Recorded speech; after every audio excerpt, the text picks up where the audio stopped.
Las oraciones al Rey de Reyes y al Señor de Señores deben comenzar con una expresión de adoración, así como una postura y una actitud de adoración.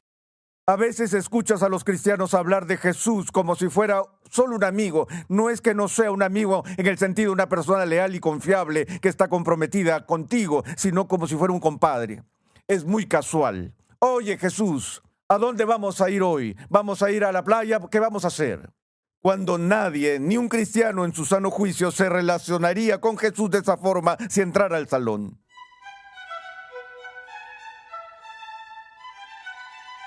Bienvenido una vez más a Renovando tu Mente con el Dr. R.C. Sproul. Hoy continuamos con el segundo episodio en esta edificante serie de enseñanzas sobre la oración, donde R.C. Sproul nos enseña algunos pasos básicos para desarrollar una vida de oración fiel y nos demuestra que la comunicación íntima con Dios está en el corazón de nuestra relación con Él. La Escritura está llena de ejemplos de oraciones y posturas de oración. Tales posturas son ilustrativas de las actitudes que las acompañan y que demuestran honor, respeto, sumisión y humildad ante la presencia de un rey. ¿Cuál es el protocolo adecuado para entrar en la presencia de Dios y comunicarse con Él en la oración? Pasemos una vez más al salón de clases a escuchar al Dr. R.C. Sproul mientras explica cómo la oración debe comenzar y ser sostenida por un espíritu de adoración. Puede que sea extraño decir algo así, pero he tenido la oportunidad de asistir a algunos de los funerales más magníficos, maravillosos y conmovedores de mi vida.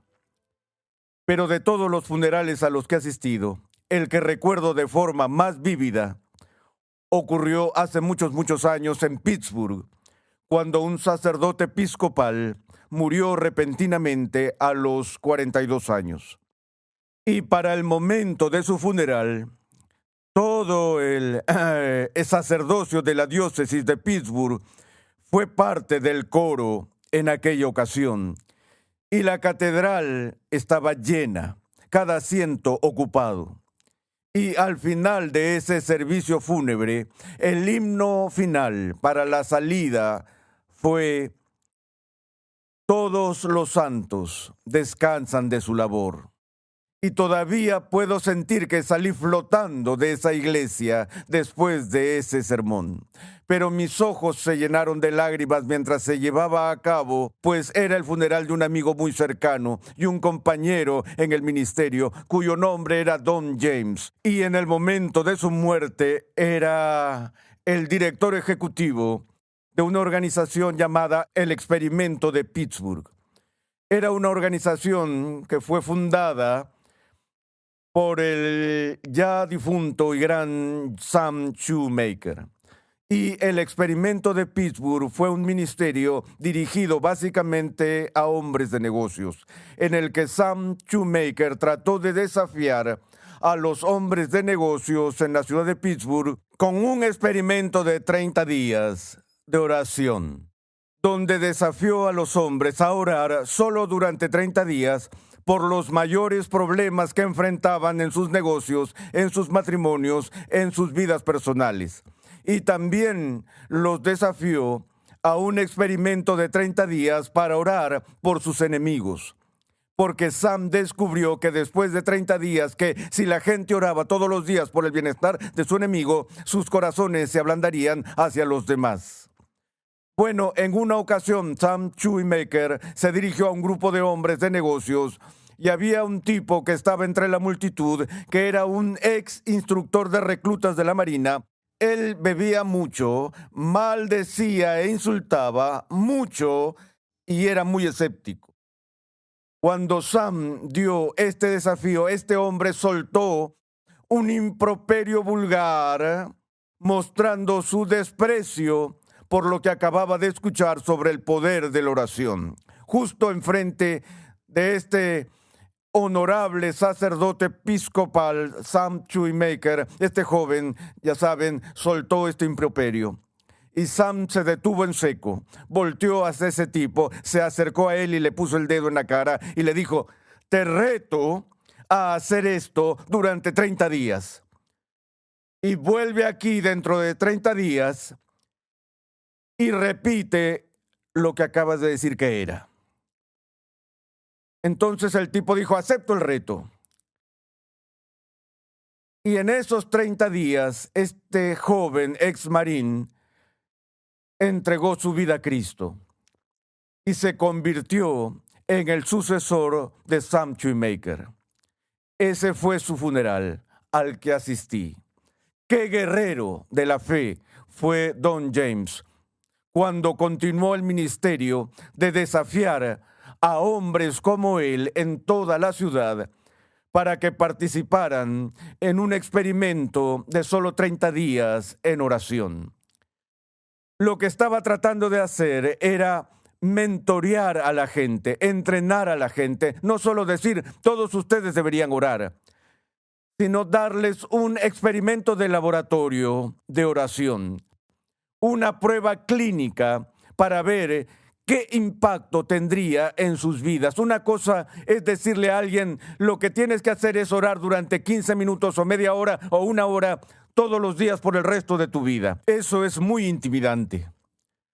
Pero pedirle a la gente que ore por 30 días para obtener la experiencia como principiantes, sin grandes expectativas de convertirse, ya saben, en gigantes espirituales en 30 días, entonces puedes hacer que la gente se mueva en esa dirección. Bueno, en nuestra primera sesión mencioné que creo que nuestra mayor necesidad hoy cuando se trata de orar es aprender cómo hacerlo.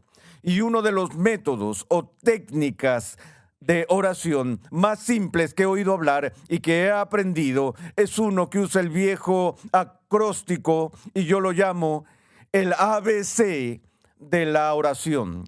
Los principios básicos, las estructuras elementales de la oración. Por eso utilizo el término ABC. También lo llamo el ABC porque estamos siguiendo un acróstico usando letras del alfabeto, y es el famoso acróstico en inglés ACTS, ACTS, y el acróstico va así. La A significa adoración.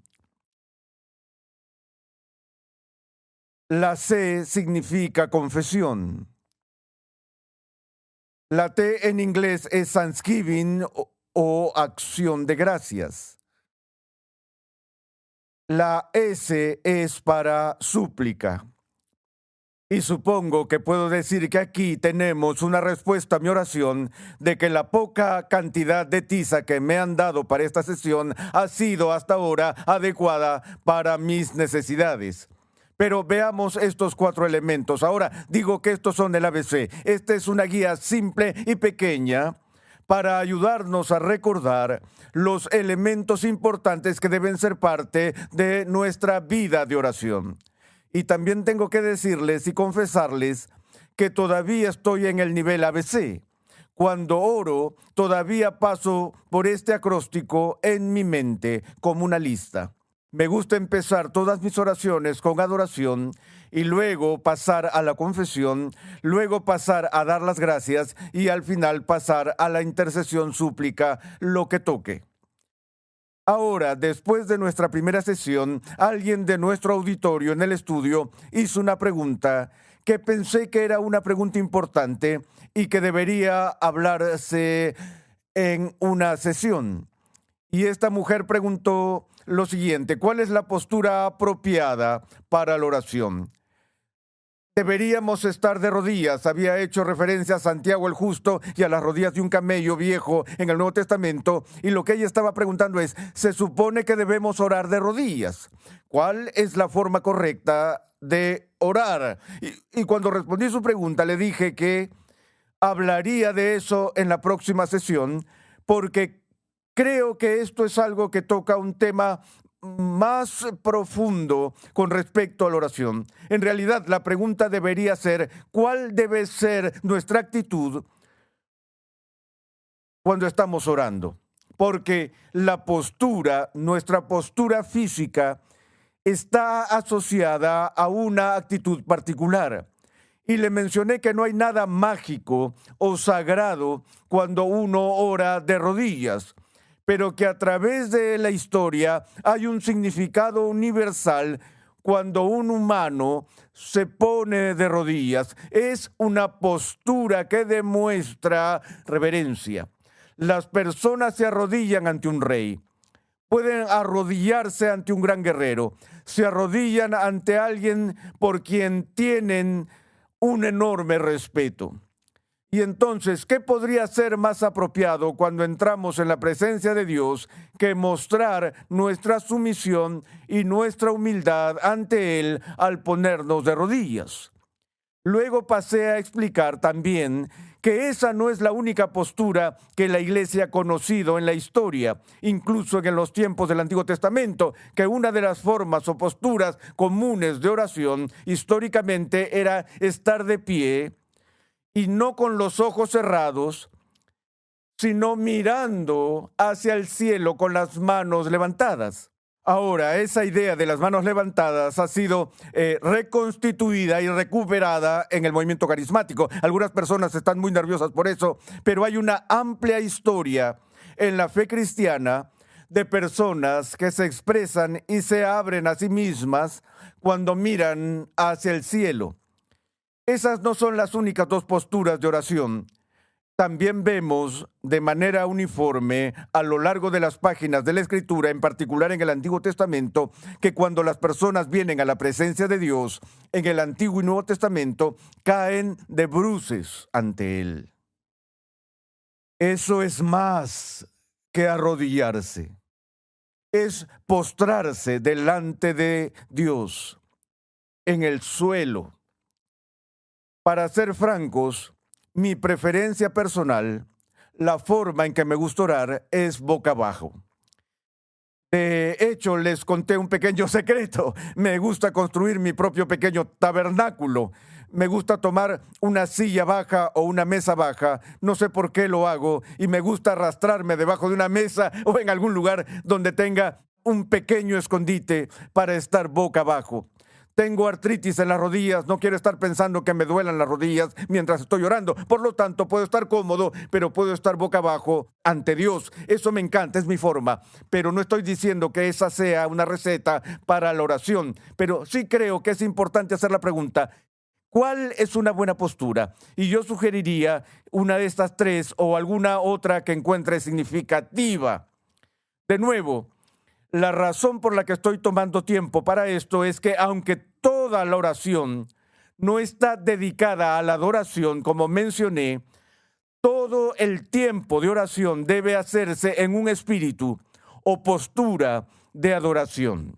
También dije en nuestra sesión anterior que hay dos cosas que tenemos que recordar cuando entramos en oración, que son absolutamente fundamentales para la oración adecuada. Y esas dos cosas son simples. La primera es que necesitamos recordar a quién le estamos hablando. Esa es la número uno. Y número dos, necesitamos entender y recordar quién está hablando. Es decir, necesitamos recordar quién es Dios y ¿quiénes somos nosotros? Acabo de hablar con un hombre esta semana que ha leído la Biblia completa una y otra vez, pero ahora está leyendo la Biblia desde Génesis hasta Apocalipsis con dos preguntas en mente. Él quiere leer toda la Biblia y solo concentrarse en dos puntos. Me dijo, los dos puntos que quiero ver son lo que dice la Biblia sobre el carácter de Dios y lo que la Biblia dice sobre el carácter del hombre. Dice que ha avanzado solo una cuarta parte, pero que ya se siente abrumado, porque el patrón es muy, muy claro sobre la bondad y la justicia y la magnificencia y la santidad de Dios. Y la pecaminosidad, la inconsistencia y la deslealtad de los seres humanos delante de Él.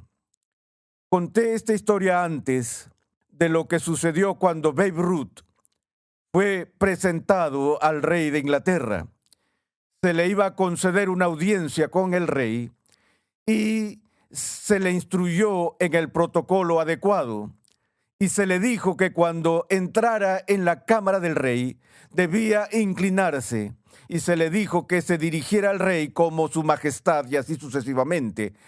Y después de recibir todas estas instrucciones a Babe Ruth, se le concedió la audiencia. Él entró en la habitación, no se inclinó y tampoco dijo su majestad, tan solo vio al rey de Inglaterra y le dijo: hola, rey. Y recuerdo cuando leí esa historia que eso era típico de los estadounidenses. Lo mismo me pasó cuando estaba en la escuela de posgrado en los Países Bajos y estábamos sentados en una sala de conferencia y era como un auditorio y quizás había como 80 hombres en ese lugar y yo estaba muy arriba en el último peldaño y muy alejado del profesor. Hacía mucho calor, no había aire acondicionado. Me quité la chaqueta, la puse sobre mi asiento y el profesor se detuvo a la mitad de la oración en su conferencia y me miró con desdén. Él no me conocía en absoluto, él no sabía cómo me llamaba en ese momento, pero dijo esto: el estadounidense, por favor, ¿podría ponerse de nuevo el abrigo? Él no sabía quién era yo, pero sabía que era estadounidense porque sabía que solo un estadounidense tendría la audacia de quitarse la chaqueta en una conferencia formal. Me pregunto qué pensaría si viera a los estudiantes en la universidad hoy y viera la forma como se visten en este país. Pero tenemos la reputación de ser casuales, informales y con ello irrespetuosos. No hemos tenido la experiencia de aprender la etiqueta de la corte. La palabra cortesía proviene de la abreviatura de dos palabras, corte y etiqueta. No hemos aprendido el protocolo adecuado para entrar en presencia del rey. A veces escuchas a los cristianos hablar de Jesús como si fuera solo un amigo. No es que no sea un amigo en el sentido de una persona leal y confiable que está comprometida contigo, sino como si fuera un compadre. Es muy casual. Oye, Jesús, ¿a dónde vamos a ir hoy? ¿Vamos a ir a la playa? ¿Qué vamos a hacer? Cuando nadie, ni un cristiano en su sano juicio, se relacionaría con Jesús de esa forma si entrara al salón. Porque Él es el Hijo del Dios encarnado. Él es el Rey de Reyes y el Señor de Señores. Entonces, nuestro acróstico de oración comienza no solo con una expresión de adoración, sino con una postura y una actitud de adoración. Ahora, la mayor parte del tiempo que oramos aquí. Traemos nuestra lista de peticiones a Dios. Le decimos a Dios lo que está en nuestros corazones, lo que queremos que haga por nosotros. Y no hay nada malo en llevar nuestras peticiones ante Dios. De nuevo, el Nuevo Testamento nos deja claro que estamos invitados a venir a la presencia de Dios para darle a conocer nuestras peticiones con acción de gracias. Se nos dice que lo hagamos siempre con agradecimiento, pero estamos invitados a venir y traer estas peticiones. Pero es como si no pudiéramos esperar para llegar a las súplicas. Y sin embargo, cuando leemos las oraciones inspiradas por el Espíritu Santo que están registradas en la Sagrada Escritura, es sorprendente la poca atención que se le da a esto y cuánta atención se le da a la A. De hecho, lejos esté de mí que ni en broma sea yo capaz de corregir al Señor Jesús en su sabiduría de enseñanza y en su pedagogía. Pero me sorprendo cuando leo en las Escrituras y en el Nuevo Testamento que cuando sus discípulos vienen a Él y le dicen: Maestro, Señor, enséñanos a orar, realmente me sorprendo con su respuesta. En realidad no es la respuesta que esperaba y sin duda no es la respuesta que habría dado. Pero lo que hizo al responder a esa pregunta fue: cuando oren, oren así, y veremos los elementos del Padre Nuestro y veremos lo que podemos aprender de esa oración modelo que Jesús dio a sus discípulos. Pero lo que espero que Jesús diga cuando alguien viene a Él y le dice: enséñame a orar, hubiera pensado que Jesús les diría: ¿quieres saber cómo orar? ¿Quieres aprender a ser articulado en la oración? ¿Quieres que Dios te dé un lenguaje de oración? Sumérgete en los salmos.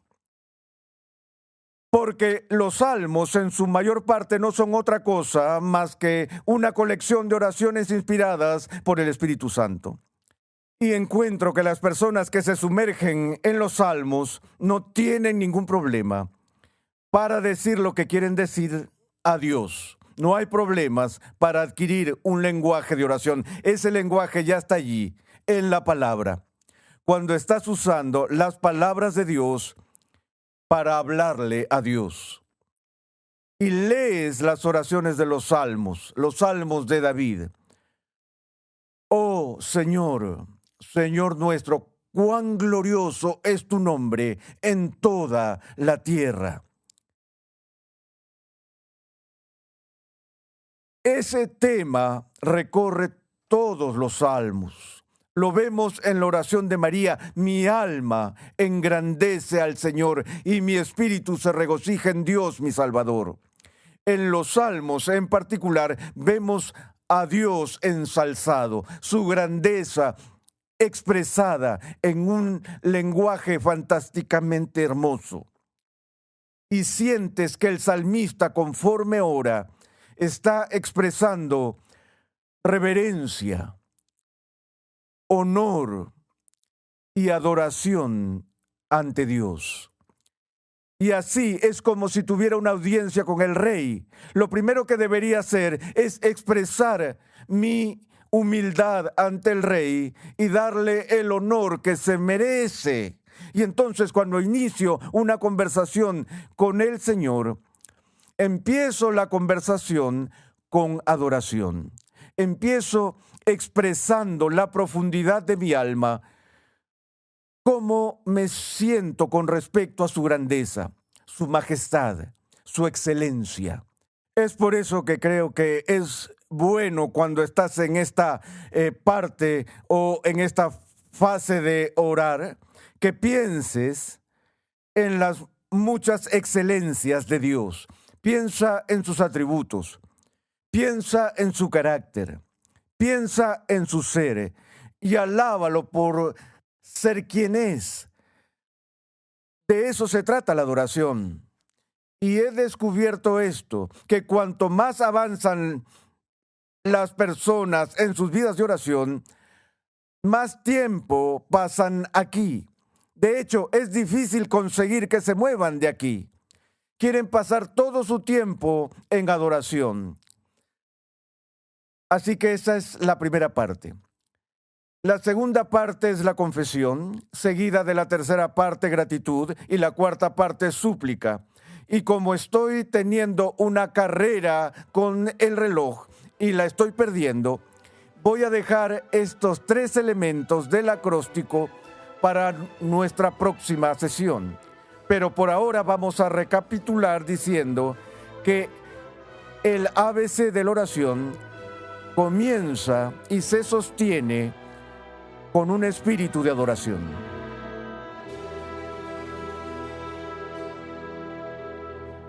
Así es. Cuanto más avanzamos en nuestra vida de oración, más tiempo pasamos en la adoración. Estás escuchando Renovando tu Mente, mientras continuamos la serie del Dr. R.C. Sproul sobre la oración. Visita nuestra página web renovandotumente.org, donde podrás solicitar gratuitamente la guía de estudio de esta serie. La nueva traducción y edición al español del clásico libro de R.C. Sproul, La Santidad de Dios, ya está disponible. Para más información, visita la página web lasantidaddedios.com hoy mismo. Una oración de confesión genuina no apela a las excusas personales ni a las promesas de hacerlo mejor la próxima vez, sino a la misericordia de Dios. En el siguiente episodio de Renovando tu Mente, el Dr. R.C. Sproul describe cómo los cristianos deben confesar sus pecados de una manera que manifieste un genuino arrepentimiento. Escucha un avance de nuestro próximo programa. Por mucho que apeles a la misericordia, por mucho que reconozcas tus malas acciones y todo eso, hasta que no llegues al lugar donde realmente crees que Dios sería perfectamente justo para exigir el castigo completo sobre ti, imponer un castigo completo sobre ti y exigir el pago completo de ti, realmente no te has arrepentido. Dios llama a su pueblo a ser transformado por la renovación de su mente. Es por esta razón que transmitimos una enseñanza que expone las glorias de Dios reveladas en la Biblia en el contexto de la cultura, la filosofía, la apologética, la ética y la historia de la Iglesia. Renovando tu mente es una producción de los Ministerios Ligonier, la confraternidad de enseñanza fundada por el Dr. R.C. Sproul. Nuestra misión, pasión y propósito es ayudar a las personas a crecer en su conocimiento de Dios y su santidad. Sintonízanos nuevamente en esta misma emisora y en este mismo horario y únete a nuestra gran comunidad virtual en las redes sociales.